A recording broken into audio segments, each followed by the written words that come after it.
Hello learners, welcome to Learn Hindi through Tamil. இன்னைக்கு நம்ம வீடியோவில் டெய்லி யூசேஜ் ஹிந்தி சென்டென்ஸ் தான் பார்க்க போகிறோம். இன்னைக்கு நம்ம பார்க்க போகிற எல்லா சென்டென்ஸுமே என்ன ஃபார்மேட்டில் இருக்கும் அப்படின்னா, உங்களுக்கு ரொம்ப இன்ட்ரெஸ்டாக பிடிச்ச ஒரு விஷயத்த பண்ணுறீங்க அப்படின்ற பட்சத்தில் அதை நம்ம ஹிந்தியில் எப்படி சொல்லலாம் அப்படின்றது தான் இந்த வீடியோவில் பார்க்க போகிறோம். ஸோ வீடியோ ரொம்பவே யூஸ்ஃபுல்லாக இருக்கும், ஸ்கிப் பண்ணாமல் எண்டு வரைக்கும் பாருங்கள். ஃபர்ஸ்ட் சென்டென்ஸ் பாருங்கள், எனக்கு நாவல் படிக்கிறதுல இன்ட்ரெஸ்ட் இருக்குது அப்படின்னு சொல்கிறதுக்கு ஹிந்தியில் எப்படி சொல்லலாம்னா, முஜே உபன்யாஸ் பன்னே மே ருச்சி ஹே. ஸோ இன்ட்ரெஸ்ட் ஆர்வம் அப்படின்னு சொல்கிறதுக்கு ருச்சி அப்படின்றத ஹிந்தியில் சொல்லலாம். தில்சஸ்பி அப்படின்றதும் சொல்லலாம், ருச்சி அப்படின்றதையும் சொல்லலாம். உபன்யாஸ் அப்படின்னா நாவலை குறிக்குது, நீங்கள் நாவல்னே கூட சொல்லலாம். படிக்கிறதுல அப்படின்னு சொல்கிறதுக்கு பன்னேமே அப்படின்றத சொல்லலாம். படோ அப்படின்னா படி அப்படின்றது அர்த்தம். படிக்கிறதுல அப்படின்னு சொல்கிறதுக்கு பன்னேமே. ருச்சிஹே அப்படின்னா இன்ட்ரெஸ்ட் இருக்குது, ஆர்வம் இருக்குது அப்படின்றது அர்த்தம். நெக்ஸ்ட் பாருங்க, எனக்கு ட்ராவல் பண்ணுறது ரொம்ப பிடிக்கும், அதாவது எனக்கு ட்ராவல் பண்ணுறதுனா ரொம்ப பிடிக்கும், இன்ட்ரெஸ்ட் இருக்குது அப்படின்ற மாதிரி சொல்கிறதுக்கு முஜே கூம்னே கா ஷவுக் இல்லைனா தில்சஸ்பி ஹே.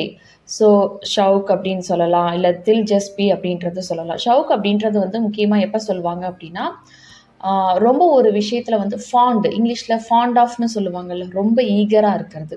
ஸோ அந்த மாதிரி இருக்கிறதுக்கெலாம் ஷாக் அப்படின்றத சொல்லுவாங்க. தில்சஸ்பின்னு சொல்லலாம், ருச்சி சொல்லலாம், இதில் எது வேணாலும் சொல்லிக்கலாம். கூம்னா அப்படின்றது ஊர் சுற்றுறதை சொல்கிறது கூம்னா அப்படின்றது. ஸோ அதாவது எந்த ஒரு ஃபோக்கஸ், எந்த ஒரு ஸ்பெசிஃபிக் ரீசனும் இல்லாமல் சும்மா ட்ராவல் பண்ணிக்கிட்டே இருப்பாங்கல்ல, ஸோ அந்த மாதிரி சொல்கிறது தான் கூம்னா அப்படின்றது. ஸோ கூம்னேமே ஷவுக் ஹே இல்லைனா தில்சஸ்பி ஹே இல்லைனா ருச்சி ஹே அப்படின்றத சொல்லலாம். பட் ட்ராவல் பண்ணுறதுக்கு நீங்கள் ஷவுக் ஹே அப்படின்றது ப்ராப்பராக இருக்கும் ஹிந்தி வார்த்தை. ஒரு ஹாபி மாதிரின்னு வச்சுக்கோங்களேன். அதுக்கு அடுத்தது பாருங்கள், புது பட்டுப்புடவை உடுத்துறதுல அவளுக்கு இன்ட்ரெஸ்ட் அதிகம் அப்படின்னு சொல்கிறதுக்கு ஸோ அவளுக்கு அப்படின்னு சொல்கிறோம், அதனால் உசே. ஸோ பெண்ணை குறிக்கிறதுனால அவன் அவள் ரெண்டுத்துக்குமே உசே அப்படின்றது தான் வரும். பட் இங்கே எல்லாத்துக்குமே ஆணாக இருந்தாலும் பெண்ணாக இருந்தாலும் எல்லாத்துக்குமே காமனாக தான் நம்ம பேசுகிறோம் ப்ரெசன்ட் டென்ஸில் பேசும்பொழுது. ஸோ ஹே அப்படின்றது தான் வருது. அதனால் நீங்கள் ஜெண்டரை பொறுத்து நீங்கள் எதையுமே இங்கே மாற்ற போகிறது இல்லை ப்ரெசன்ட் டென்ஸில் பேசும்பொழுது. So Nayi silk sorry, Nayi silk சாரினா புது பட்டு புடவை அப்படின்றது அர்த்தம். பெஹனேகா அப்படின்றது உடுத்துவதில் அப்படின்றது அர்த்தம். ஷவுக் ஹே இல்லைனா ருச்சி ஹே அப்படின்றத சொல்லலாம். பெஹனோ அப்படின்னா உடுத்துறது, அதாவது வியர் பண்ணிக்கிறது. ஸோ ட்ரெஸ்ஸு, செப்பல், இந்த மாதிரி ஜுவல்ஸ் இது எல்லாமே போட்டுக்கிறதுக்கு பெஹனா அப்படின்ற வேர்பு தான் யூஸ் பண்ணுவோம். நெக்ஸ்ட்டு பாருங்கள், அவளுடைய புது வேலையில் ரொம்பவே இன்ட்ரெஸ்டாக இருக்கா அப்படின்னு சொல்கிறதுக்கு ஓ அப்னி நயி நௌக்ரி மே அதிக் ருச்சி ரக்தா ஹே. ஸோ இன்ட்ரெஸ்டாக இருக்கிறாள், ருச்சி ஹே அப்படின்றதும் சொல்லலாம், ருச்சி ரக்தி ஹே அப்படின்றதும் சொல்லலாம். அவள் அப்படின்னு சொல்கிறதுனால இங்கே ரக்தி அப்படின்றது வருது, அவன் அப்படின்னா ரக்தா அப்படின்றது வரும். ஸோ அவள் தன்னுடைய புது வேலை, அதனால் அப்னி நயி நௌக்ரி அப்படின்றத சொல்லணும். ஸோ வேலை அப்படின்றதுக்கு காம்னு சொல்லலாம், இல்லை நௌக்ரி அப்படின்றத சொல்லலாம். ஸோ காம் அப்படின்றது ரொட்டீனாக பண்ணுற வேலைகளையுமே நம்ம இப்போ நீங்கள் ஒரு விஷயத்தை வழக்கமாக பண்ணிக்கிட்டு இருக்கீங்க, உங்கள் ஜாப் இல்லாமல் வேறு ஏதோ ஒரு வேலையை பண்ணிகிட்டு இருந்தாலுமே அதுக்கு காம் அப்படின்றத சொல்லலாம்.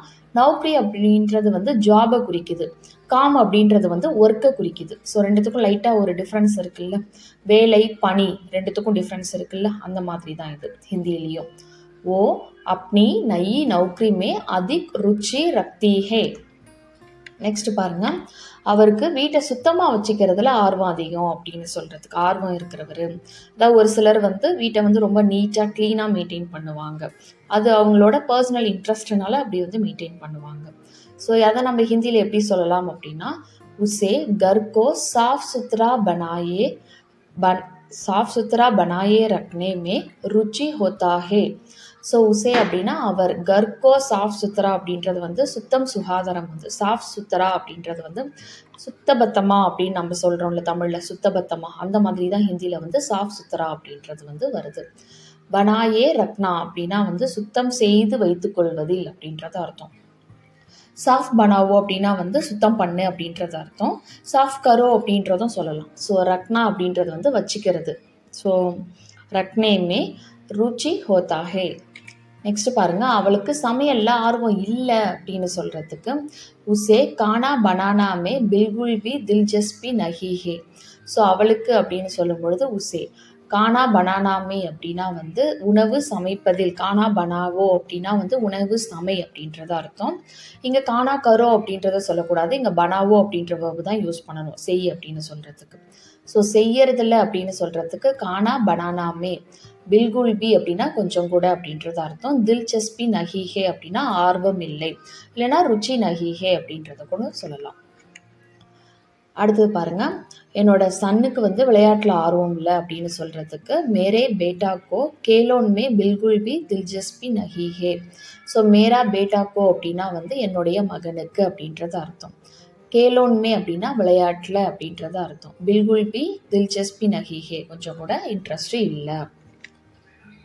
அடுத்தது பாருங்க, என்னோட அப்பாவுக்கு அரசியலில் இன்ட்ரெஸ்ட் இல்லை அப்படின்னு சொல்கிறதுக்கு மேரே பிதாக்கோ ராஜநீதி மே பில்குல் பி தில்ஜஸ்பி நஹிஹே. அரசியல் அப்படின்னா ஹிந்தியில் வந்து ராஜ்நீதி அப்படின்றத சொல்லுவாங்க. மேரே பிதாக்கோ அப்படின்னா என்னுடைய தந்தைக்கு. ஸோ என்னுடைய தந்தைக்கு அரசியலில் கொஞ்சம் கூட இன்ட்ரெஸ்ட் இல்லை. மேரே பிதாக்கோ ராஜ்நீதி மே பில்குல் பி தில்ஜஸ்பி நஹிஹே. நீங்கள் எங்கே ருச்சி அப்படின்றதையும் சொல்லலாம், இல்லை தில்ஜஸ்பி அப்படின்றதும் சொல்லலாம். ரெண்டுத்தில் எது வேணாலும் யூஸ் பண்ணிக்கலாம். அதுக்கு அடுத்தது பாருங்க, அவளுக்கு பேரண்ட்ஸ் கூட ஏற்பட்ட பிரச்சனையினால படிக்கிறதுல ஆர்வம் குறைஞ்சிக்கிட்டு வந்துருச்சு அப்படின்னு சொல்கிறதுக்கு அப்னே மாதா பிதா கே சாத் சமஸ்யா கே காரன் பதாயி மே உஸ்கி ருச்சி கம் ஹோ கயி ஹே. ஆர்வம் குறைந்து கொண்டு வருகிறது. ஸோ ருச்சி கம் ஹோ கயி ஹே. கம் ஹோ கயி ஹேனா குறைந்து கொண்டு வந்துள்ளது அப்படின்றது அர்த்தம். குறையிறது கொஞ்சம் கொஞ்சமாக. கம் அப்படின்னா கம்மியாகிறது. ஹோ கயி ஹே அப்படின்னா ஆகிடுச்சு அப்படின்றது அர்த்தம். ஸோ அவளுக்கு அப்படின்றதுனால உஸ்கி. ஸோ ஃபர்ஸ்ட்ல இருந்து பார்க்கலாம். அப்னி மாதா பிதா கே சாத் அப்படின்னா அவளுடைய, அதாவது தன்னுடைய. அப்னே அப்படின்றது தன்னுடைய அப்படின்ற அர்த்தத்தில் வரும். இங்கே அவளை பற்றி பேசுறதுனால அவளுடைய அப்படின்ற அர்த்தத்தில் வரும். மாதா பிதா கே சாத் அப்படின்னா அப்பா அம்மா கூட. சமஸ்யா கே காரன் அப்படின்னா சண்டை. சமஸ்யா அப்படின்னா பிரச்சனை. ஸோ சமஸ்யா கே காரன் அப்படின்னா சண்டை காரணமாக. பன்னே மே அப்படின்னா வந்து படிக்கிறதுல அப்படின்றது அர்த்தம். உஸ்கி ருச்சி கம் ஹோ கயி ஹே. அவளுக்கு ஆர்வம் குறைந்து உள்ளது அப்படின்றத சொல்றதா அர்த்தம்.